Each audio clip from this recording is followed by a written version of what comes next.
talk about change with Elisa Au, who is a senior business advisor with Cultivate Advisors, and most importantly, my business advisor. I've been working with Elisa for what now? Probably 18 months. About, yeah. And I've been paying very close attention to how she introduces new business concepts and really helps me understand why to make a change in an operational type of efficiency or in how I manage people or how I hire.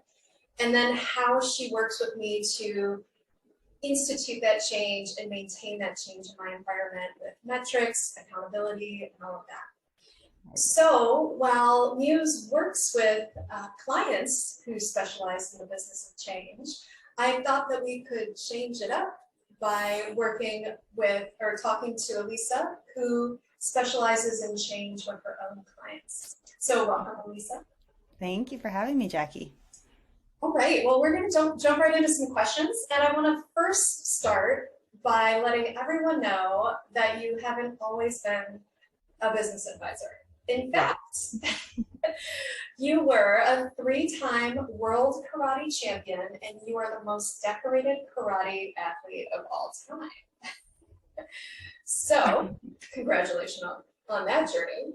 Thank Uh, you. I'd like to know a little bit more about your training from when you started Mhm. to when you retired. So give us the span of time, give us a sense for how long you were a professional athlete. And then I'd like to understand what are some benchmark changes that you ran Right. into as you grew both as an athlete and you grew obviously in age.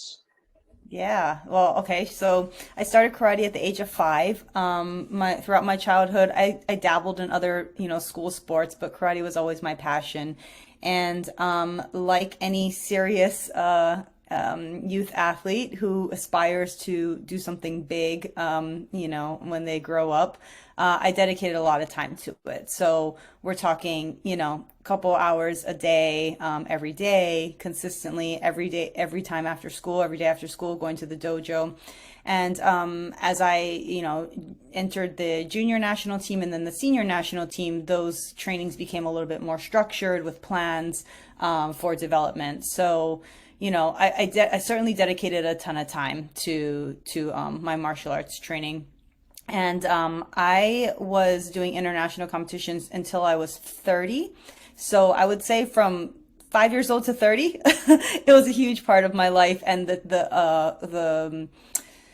the volume of training that I did was rather high. So, minimum a couple hours a day, in the gym, in the weight room, that sort of thing, like just doing a lot of cross training and things to help me get better. It was always the mentality like what you put in is what you get out. There was a direct correlation. Just train hard, and the harder you train in the dojo, that you could just kind of like let that all come together and help you out in competition. That was sort of the mentality, the mindset, and it worked for me. I trained really hard. I was surrounded by really good teammates and instructors who supported me, and it was all a really good system.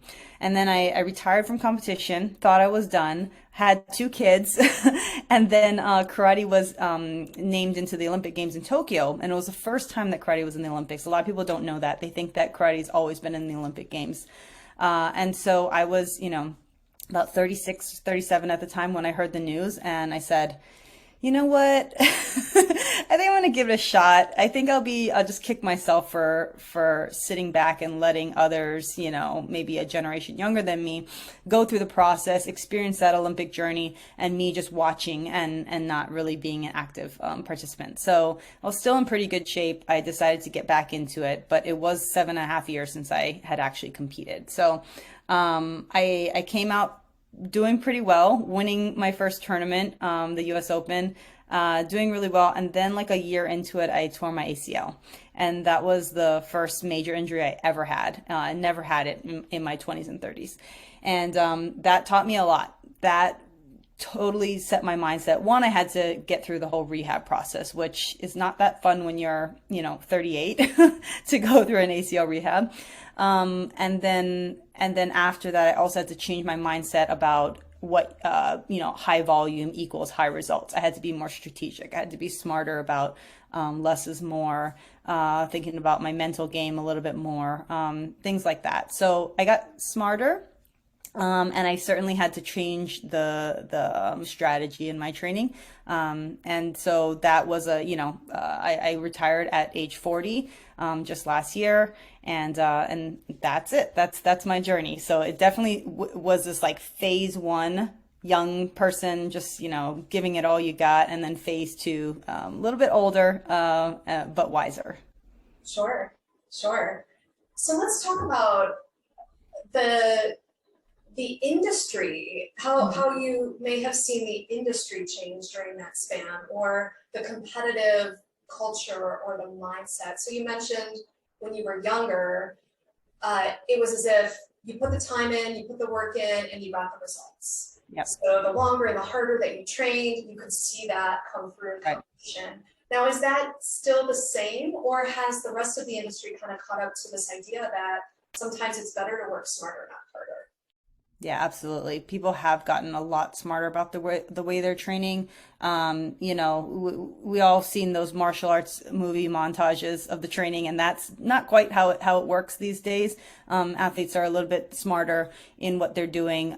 They're competing a lot more, and the reason why they're competing is actually just their competition is more or less their training. So they're competing and learning how to be an athlete or how to play the game.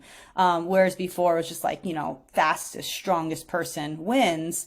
Now it's a combination of being fast and smart, fast and strong, but also smart. Okay, Yeah. great. Talk to me a little more about how you adapted, say, your nutrition program hmm to better serve the needs of your body after realizing that perhaps the old way wouldn't suit you in this next chapter. What kind of research did you have to do? Who did you talk to? How did you become intentional about, oh, I think I have to make a change here? What roads did you go down to Right. better understand what was going to work for you in the future?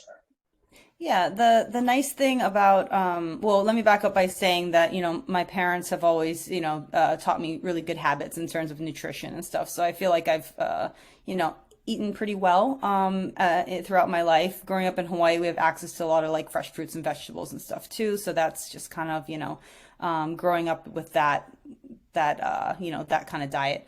So, transitioning to like an athlete's diet wasn't so difficult for me. But one of the benefits of being an Olympic program, or just being part of the national governing body of a sport, is that you do have access to the U.S. Olympic Committee's nutrition program. So they do offer you a lot of resources on what's good to eat, what are some things to look out for. There's a lot of information on supplements and what you should and shouldn't, being how to protect yourself and be careful and educate yourself before you consume something.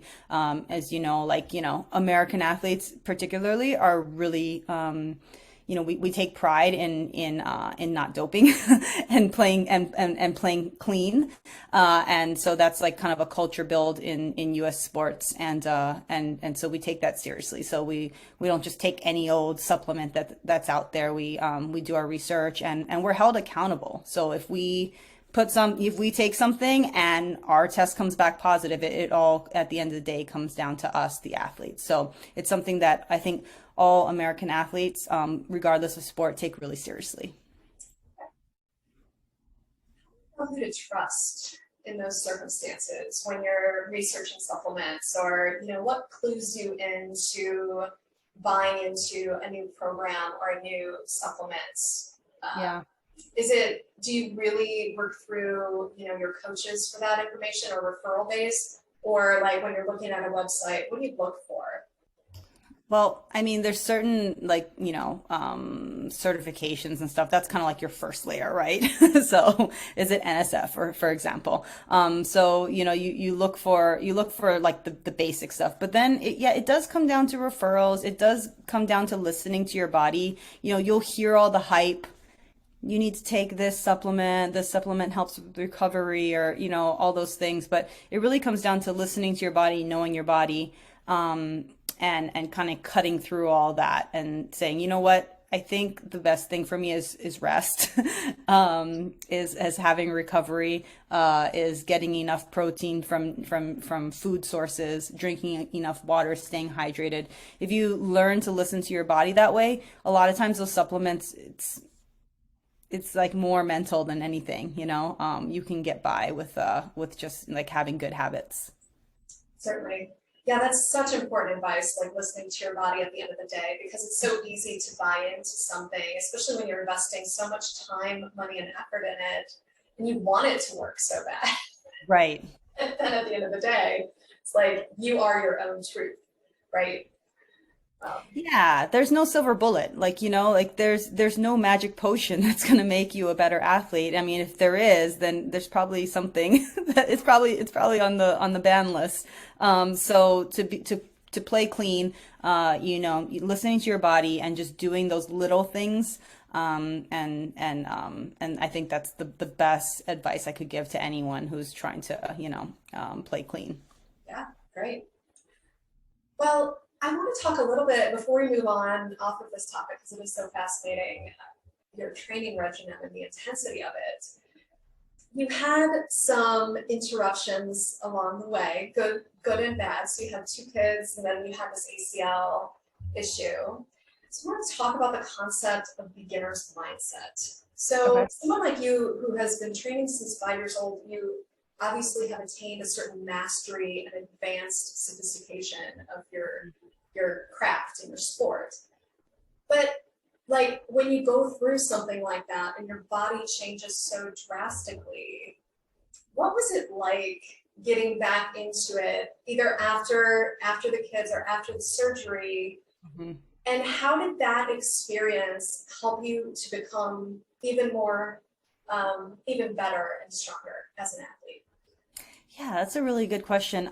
There were a lot of changes that happened in that 7.5 years that I was off competition. Certain points, certain types of techniques, like certain kicks or certain, punches, were scoring a lot more 7.5 years later, as opposed to when I used to compete. So it was about changing my mindset a little bit, or my strategy a little bit, but at the same time staying true to myself. So for example, like I'll take a really simple example, the jab. The jab is the front hand. It's used so much more nowadays than it was before because it's really quick. And you can kind of protect yourself, not get hit, but hit at the same time. So the jab is really important right now. And so I didn't use the jab as much before. I was more of a reverse punch fighter. So it was about understanding how to listen to my coach, see the technique, know that, given all my experience I've had, 30 plus years of karate experience, to look at the jab again from a beginner's mindset and be like, oh, this is how they're doing it a little differently now. They're doing it more like, they're pushing off the back leg, or they're not telegraphing with their front leg as much as they used to. Little things like that, and being able to kind of like set aside my old thoughts and look at it with a fresh set of eyes, was really what it took to get back up to that international level so quickly. I needed to kind of like, pat myself on the back. Good job for all the things you did in your in your early years, but you're a beginner just like everyone else now, and it's you gotta, come at it with that attitude. A little bit of a blow to the ego, isn't it? Totally, yeah, but I can take it. Well, obviously. Great. Well, let's talk a little bit more about your current scenario as a business advisor. Mhm. Before we jump into that, tell me a little bit about your entrepreneurial career and what brought you into business advising to begin with. Yeah, so I never thought I'd be a business advisor, but as a teenager and young adult, I taught karate. So I've been teaching karate, been teaching people my entire life. Even when I was a teenager, I was teaching adults older than me. So I have experience teaching people of all ages, understanding that people have different learning styles and so forth. And then when I moved here in Chicago in about 2007, I opened up this dojo with my ex-husband, and we blew it up to 5 locations and multiple instructors and so forth. So I had to use that teaching in the dojo to be able to teach or manage, as we call it in business, other employees. So I really used a lot of the same concepts that came from teaching karate to mentoring and helping grow my staff. So we have had a staff as large as 20. So there was a lot of people to manage, teaching them not only how to be a good employee, but also how to teach karate to a certain, level. So it's just a lot of the same types of skills that I'm like curating or honing my entire life, like teaching karate in the dojo as a teenager, teaching employees and mentoring them, and now as a business advisor, doing the same thing. So it's not always like teaching as in a transfer of A to B, but it's more of a two-way street. Like, what do you want to learn? How can I help you get where you want to be? And that's sort of what I'm doing as a business advisor now. So sometimes I teach from point A to point B, but sometimes, a business owner, these things. You just kind of need this like mentor or person to kind of, give you some advice, work some ideas, maybe sharpen a skill in a way that you haven't looked at it before, and it all kind of comes down to that teaching that I've kind of been doing my entire life in many different forms. I'm so glad that you said it that way because it's really coming together for me with our experience and why Mhm. I really enjoy working with you. Because unlike many consultants that come in and sort of bark at you, like, you're not doing this right, or you have to do this way. It's more of a one-way street of like telling you what needs Mhm. to happen versus our relationship is very much in a Q&A kind of conversation, and you help me get to the point through the conversation, not in like a one-way, almost like a consultant would. It is very much a teaching kind of relationship, so I appreciate that. Yeah. Thanks. Yeah, and that's really intentional. I can say when I first started teaching, in my teenage years in the dojo, it was very much a barking at you, telling you what to do. So it's definitely been intentional that I know that isn't the method that I want to use as a business advisor. So I'm trying to, make it more, two-way conversation, working with the business owner to help them achieve their goals. And you work with business owners of all shapes and sizes, correct? Yes. And that's what makes this job so exciting is that it's like industry agnostic. I have all these different industries that I'm learning about at the same time helping the business owner, because I'm the outsider looking in. And sometimes I see things that industry experts don't see because they're in their industry. So that's what makes this job so rewarding.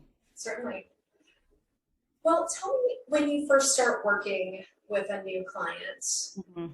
what are some of the things that you're looking at? Are there any commonalities among these clients that like, okay, this is going to need to change, or is it just different across the board?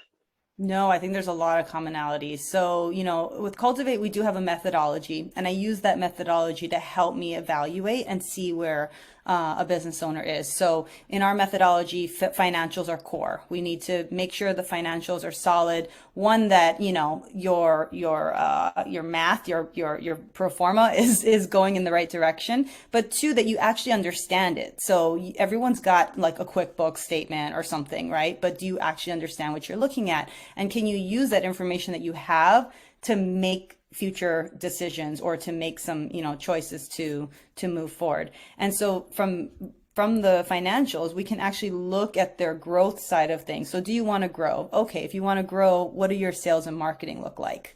So then we look at that and see where the holes are. Or maybe it's not about growing in terms of like volume or size. Maybe it's about bringing on and new help because you're overwhelmed and you don't have enough time to do everything. So you need that time back, and you need people. So then we look at the capacity side of things. So do you need to recruit? Do you need to get better at your leadership skills? So we use this methodology to identify where the gaps are, but at the same time, always knowing, like, keeping in mind where the business owner wants to be. So it's not where I want you to be; it's where you want to be. So I always want to keep your your vision and your goals in mind and help you get there. But at the same time, going through the methodology and seeing where those gaps are. Tell me about a time where you and a business owner, you're on the same page about where they want to go.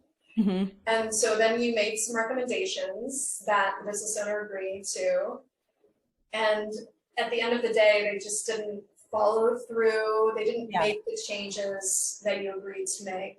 Yeah. What happens in those circumstances? Do you push them harder, or do you just kind of pick your battles and then move on to the next thing that might make an impact? Right. That's such a great question because as an athlete, instinctively I want to say go. Like, why aren't you doing it? Do it, you know? But I realize that that's not effective at all. In most cases, it's not effective. Some people like that, but in most cases, it's not. And what I do find to be effective is getting down to the realignment on where they want to be. So for example, they didn't do the recommendation. They went and did something else, or they just didn't do anything. Well, then we'll talk about, okay, this is the fact. You didn't do this thing, but let's talk again about your goals. You want to get to this point. How do you see yourself getting there? Because hope's not a plan. So we can't use hope. We got to use something else, I kind of like almost walk them through, okay, so we're not going to do this recommendation. What are we going to do instead? And kind of walk them through the what ifs. And if we can find another avenue to get to their goal, no problem. Let's do that. Let's try that second alternative. But if we're talking through it and we're still not getting to their goal, then that's the disconnect. And that's the gap I try to help them realize. And when they get to that point on their own, like, oh shoot, I actually have to do this thing or else I'll never get to my goals.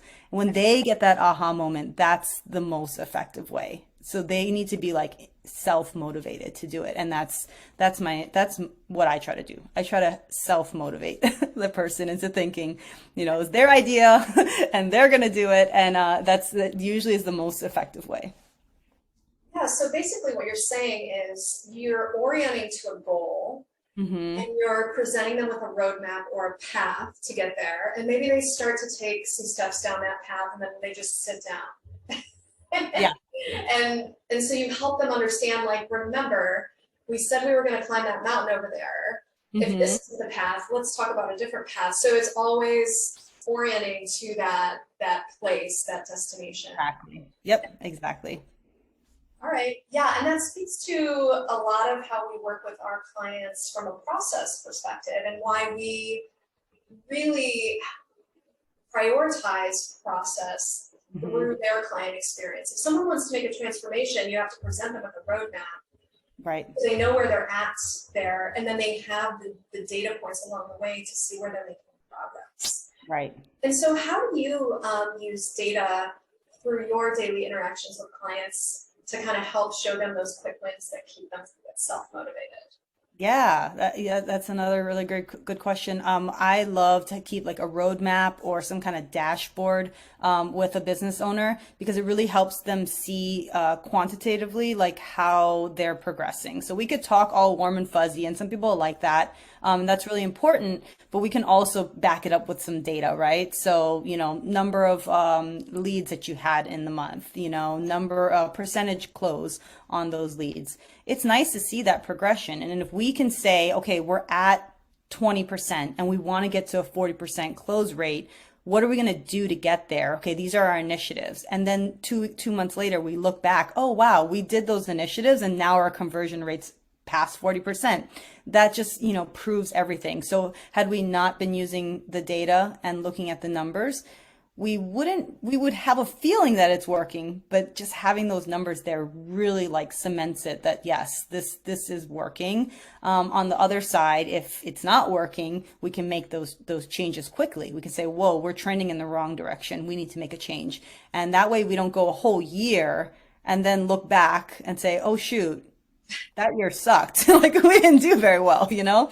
We want to be always, you know, checking in so that we don't go too far down the wrong path. Yeah, and that does speak to this concept that, you know, transformation only happens after a series of small changes. Hmm. And I really appreciate that our dashboard together prioritizes those changes and allows for those refinements and optimizations because that Right. changes can be cyclical in nature. So we kind of like, you know, you manage my expectations about you're not going to transform your business in 3 months or 6 months, but if you really want to get to this mountaintop in 12 months, we're going to have these little mini initiatives and we're going to Right. see success points along the way. That's so important. Yeah, It absolutely. works. Because otherwise it seems very intimidating and Right. overwhelming. Daunting. Yeah, Hmm. Yeah. definitely. All right, I have one more question for you. Okay. What changes are you making in your life that you're proud of?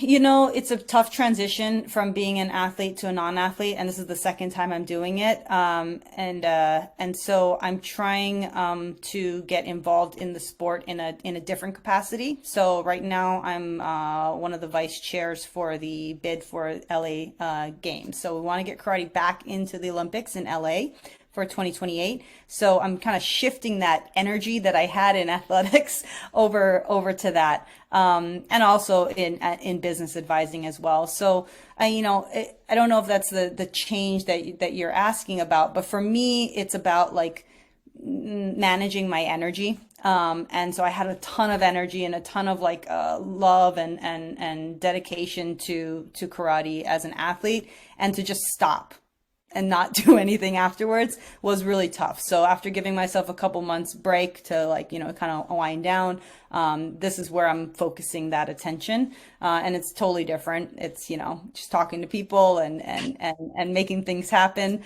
So again, a beginner. So starting again as a beginner and working my way up. And shifting your effort from a physicality and the energy of Totally. physically being an athlete to mentally making an impact with your intellect. And that's kind of a cool thing, but I'm sure it takes some practice and For some sure. Yeah. resetting. Yes, absolutely. Yeah. Great. All right. Well, Elisa Au, Senior Business Advisor of Cultivates and retired world karate champion. Yes. Thank you for sharing some words of wisdom with us today. I really appreciate it. Jackie, appreciate being with you. Right on. Right, bye.